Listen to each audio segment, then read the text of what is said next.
నమస్తే, welcome to Liya news. ఏపీలో కీలక పరిణామం చోటు చేసుకుంది. ఏపీలోకి సిబిఐ ఎంట్రీకి అనుమతిస్తూ చంద్రబాబు గ్రీన్ సిగ్నల్ అయితే ఇచ్చారు. మరి ఇక సిబిఐ ఎంట్రీకి గెజిట్ నోటిఫికేషన్ కూడా జారీ చేసినట్టు వార్తలు అయితే వస్తూ ఉన్నాయి. మరి రాష్ట్రంలో సిబిఐ ఎంట్రీతో ఎవరైతే అవినీతి చేశారో ఉద్యోగులు కావచ్చు, అలాగే కేంద్ర ప్రభుత్వానికి సంబంధించినటువంటి ఉద్యోగులు కావచ్చు, ఇక ముఖ్యంగా చెప్పుకుంటే జగన్మోహన్ రెడ్డి వీళ్ళందరికీ కూడా ఉచ్చు బిగియబోతుంది అని చెప్పి వార్తలు అయితే వస్తూ ఉన్నాయి. మరి ఇప్పటి వరకు ఎంట్రీ లేదు. సో ఇక్కడ నుంచి ఏ ఉద్యోగిని విచారణ చేయాలన్నా కూడా రాష్ట్ర ప్రభుత్వ అనుమతి తప్పనిసరిగా అవసరం లేదు అంటూ కూడా గెజిట్లో ఎంట్రీ చేసినట్టయితే మనకి తెలుస్తూ ఉంది. మరి ఈ పరిణామం మరి ఎవరికి సంకటంగా మారనుంది అన్న విషయాలను తెలుసుకుందాం. మనతో పాటు ఉన్నారు టీడీపీ స్పోక్స్ పర్సన్ సూర్యదేవర లత గారు. నమస్కారం అండి. నమస్తే. సో రాష్ట్రంలోకి సిబిఐ రాబోతుంది. ఇప్పటికే మరి ఉన్న సిఐడిని గత ప్రభుత్వం ఎన్ని ఇబ్బందులు పెట్టిందో మనం చూసాము. సో వాళ్ళపైనే కేసులు బనాయించి కేసుని ముందుకు కదలకుండా చేయటం కావచ్చు, ఇవన్నీ మనం జగన్మోహన్ రెడ్డి హయాంలో చూసాము. అయితే ఇప్పటి వరకు సిబిఐకి రాష్ట్రంలోకి ఎంట్రీ లేదు. ఇప్పుడే సిబిఐ రాష్ట్రంలోకి రావచ్చు అని చెప్పి గెజిట్ జారీ చేశారు చంద్రబాబు గారు అంటున్నారు. సో దీనికి కారణం కూడా లేకపోలేదు. అంటే అవినీతి చేసినటువంటి ఉద్యోగులు కేంద్ర ప్రభుత్వ సంస్థల నుంచి వచ్చి ఇక్కడ అవినీతికి పాల్పడినటువంటి ఉద్యోగుల్లో రాష్ట్ర ప్రభుత్వం కూడా పరిధి దాటిపోయింది. అందుకే సిబిఐ వచ్చింది. ఆ నేపథ్యంలోనే మరి ఆ ఉద్యోగులు కావచ్చు, అలాగే జగన్మోహన్ రెడ్డి గారు కావచ్చు, మరి ఒక పక్క వివేకా హత్య కేసు కూడా నడుస్తూ ఉంది. మరి వీటన్నింటి నేపథ్యంలో మరి వాళ్ళ విచారణ ఎలా ఉండబోతుంది, రాష్ట్రంలో పరిణామాలు ఎలా మారే అవకాశం ఉంది, మీరేం చెప్తారు? ఇప్పుడు ఇవన్నీ చూస్తా అంటే జగన్మోహన్ రెడ్డికి అయితే స్టార్ట్ అయి ఉంటుంది గుండెల్లో దడ అన్నట్టు.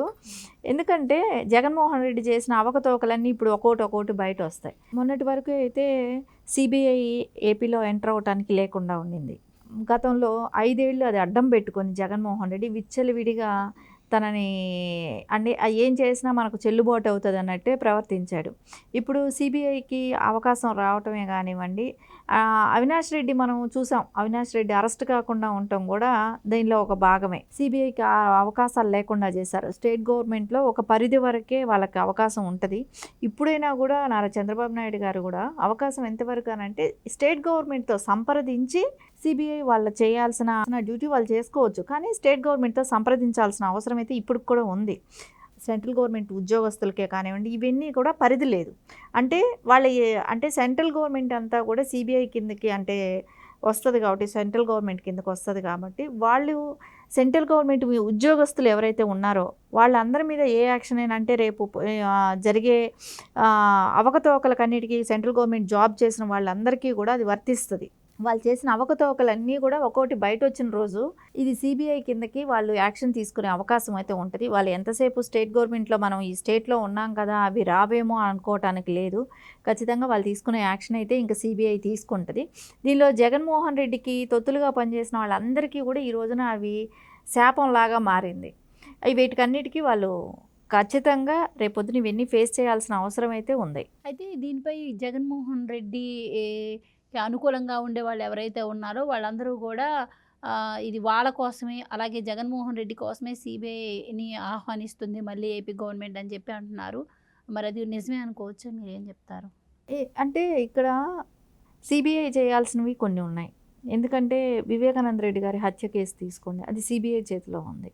సో ఇక్కడికి వాళ్ళు ఏపీకి రావాలి, అవినాష్ రెడ్డిని ఇంట్రాగేట్ చేయాలి, ఏం చేయాలన్నా కూడా గత 5 ఏళ్ల క్రితం సిబిఐకి అవకాశం లేకుండా ఉండబట్టి వాళ్ళకి అది చెల్లుబాటు అవుతా వచ్చింది. ఇప్పుడు అది లేదు కదా, తీసేశారు. సో దానిలో ఒక ముద్దాయిగా ఉన్న అవినాష్ రెడ్డిని వాళ్ళ కస్టడీకి తీసుకోవాలని అన్నప్పుడు సో వాళ్ళకి అది అవకాశం కల్పించినట్టు అయ్యింది. ఇప్పుడు సో వాళ్ళని తీసుకెళ్తారు, ఢిల్లీ తీసుకెళ్తారు. ఇట్లాంటి వాళ్ళవన్నీ అంటే ఒక ఎగ్జాంపుల్ అవినాష్ రెడ్డి చెప్పాను, కానీ ఇలాంటి ఎగ్జాంపుల్కి నేను చెప్పింది అవినాష్ రెడ్డి పేరు, కానీ మిగతా వాళ్ళందరివి కూడా ఇలాగే ఉన్నాయి. ఇలాంటి పేర్లే వాళ్ళకి అందరివి కూడా వస్తూనే ఉంటాయి. సో ఇప్పుడు బెవరేజింగ్ మనం తీసుకున్నాం అంటే వాళ్ళు కొంతమంది ఐఏఎస్లని ఐపీఎస్లని కూడా సెంట్రల్ గవర్నమెంట్ని పెట్టింది. సో వాళ్ళు కూడా అవకతవకలు జరిగాయి కదా. సో వాళ్ళందరూ కూడా రేపొద్దున సెంట్రల్ గవర్నమెంట్ కిందకి వచ్చిన వాళ్ళే కదా జాబ్ కింద. సో వాళ్ళందరికీ కూడా ఇది రేపు ఒక ఉచ్చులాగానే ఉంటుంది.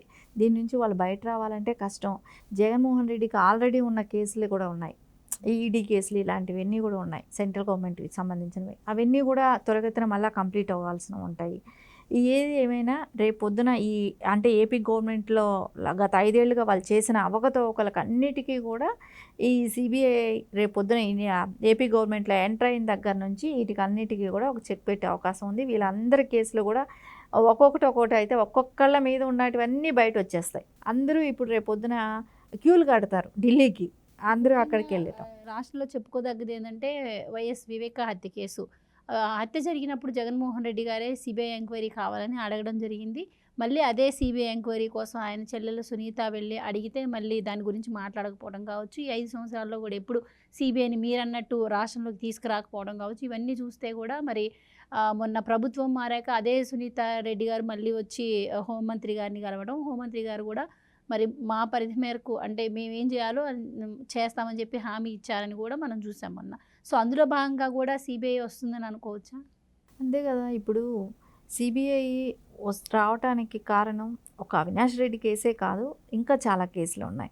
అది ఒక కారణం. అవినాష్ రెడ్డిది కూడా వివేకానంద రెడ్డి గారి హత్య ఇది కూడా ప్రజలకు తెలియాల్సిన అవసరం ఉంది ఇక్కడ. ఎందుకంటే గతంలో తెలుగుదేశం మీద అది నింద నెట్టడం కూడా జరిగింది కదా. సో దాని మూలాన ఇది ఎవరు చేశారు ఎందుకు అనేది అవినాష్ రెడ్డి మీద ఆయన ముద్దాయి అనేది అయితే క్లియర్ కట్గా అందరికీ తెలుసు. దాన్ని కాపాడుతూ వచ్చింది ఎవరు? జగన్మోహన్ రెడ్డి. సో దానికి జగన్మోహన్ రెడ్డి ఎందుకు వంతపాడుతున్నాడు? ఏముందని వంతపాడుతున్నాడు? ఎందుకు అరెస్ట్ కానీయకుండా చేస్తున్నాడు? ఈయన ఇన్వాల్వ్మెంట్ ఉందా దానిలో? సో భారతీరెడ్డి గారికి ఎందుకు ఫోన్ వచ్చింది? సో ఇవన్నీ తెలియాల్సింది చాలా ఉన్నాయి. రేపు పొద్దున సిబిఐని తన పని తను చేసుకొని ఇస్తే సో అప్పుడు ఇవన్నీ బయట వచ్చే అవకాశం ఉంది కదా. సో గతంలో అడిగింది సిబిఐకి ఇవ్వాలన్నది ఆయనే. సో వాళ్ళు ఇక్కడ వస్తే అరెస్ట్ కానీయకుండా కాపాడింది జగన్మోహన్ రెడ్డి. 2 చేసింది ఆయనే, 2 పాత్రలు పోషించాడు అప్పుడు. అంటే అవినాష్ రెడ్డిని సేవ్ చేయాలనే దానిక.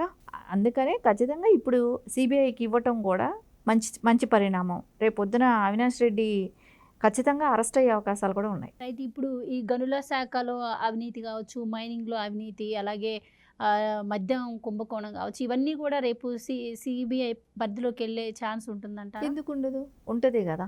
సిబిఐ పరిధిలోకి పెద్దిరెడ్డి లాంటి వాళ్ళే కానీ, ఈ బేవరేజింగ్ మధుసూదన్ రెడ్డి లాంటి వాళ్ళే కానివ్వండి, ఇసుక దందాలు చేసిన వాళ్ళే కానివ్వండి, లిక్కర్ స్కామ్ చేసిన వాళ్ళే కానివ్వండి, ఈయన సొంత బ్రాండ్లు పెట్టిన జగన్మోహన్ రెడ్డే కానివ్వండి, వీళ్ళకందరికీ రేపు పొద్దున సిబిఐ ఎంక్వైరీ ఖచ్చితంగా ఉంటుంది. వీళ్ళందరూ కూడా రేపు వెళ్ళాల్సిందే. ఎందుకంటే ఈ జరిగిన ప్రతి మినిస్టర్కి కూడా దీనిలో సంబంధిస్తుంది చూడండి. ప్రతి మినిస్టర్కి ఎక్కువ మంది 16 మంది ఐపీఎస్లు అందరూ కూడా దీనిలో ఇప్పుడు రేపు సంతకాలు పెడుతున్నారు ఇప్పుడు వెళ్ళి. సో వాళ్ళందరూ కూడా దాన్ని రేపు ఫేస్ చేయాల్సిన అవసరం ఉంటుంది కదా. అంటే వాళ్ళకి ఇన్వాల్వ్మెంట్ ఉంది కాబట్టి వాళ్ళు వెళ్ళి సంతకం పెడుతున్నారు అక్కడ. అందుకని ఐపీఎస్లు కావచ్చు, దీనిలో కొంతమంది చైర్పర్సన్స్గా చేసిన వాళ్ళే కావచ్చు, ఈ రోజా లాంటి వాళ్ళు, పెద్దిరెడ్డి లాంటి వాళ్ళే కానివ్వండి, బొచ్చ లాంటి వాళ్ళే కానివ్వండి, ఇలాంటి వాళ్ళు అందరూ లిక్కర్ స్కామ్లో ఇరుక్కున్న వాళ్ళే కానివ్వండి, ఇవన్నీ కూడా బయట వస్తాయి. ఒక్కొక్కరు దీనిలో అందరూ వెళ్ళాల్సిందే ఉంటుంది సిబిఐకి. Right madam. సో చూద్దాం మరి సిబిఐ ఎంట్రీ ఎవరి జీవితాల్లో పెను మార్పులు తీసుకురాకపోతుంది, ఏపీలో ఏం జరగబోతుంది, మరి ఎవరెవరు జైలుకి వెళ్ళబోతున్నారు అనేది వెయిట్ చేసి చూద్దాం. Right, thank you. నమస్తే.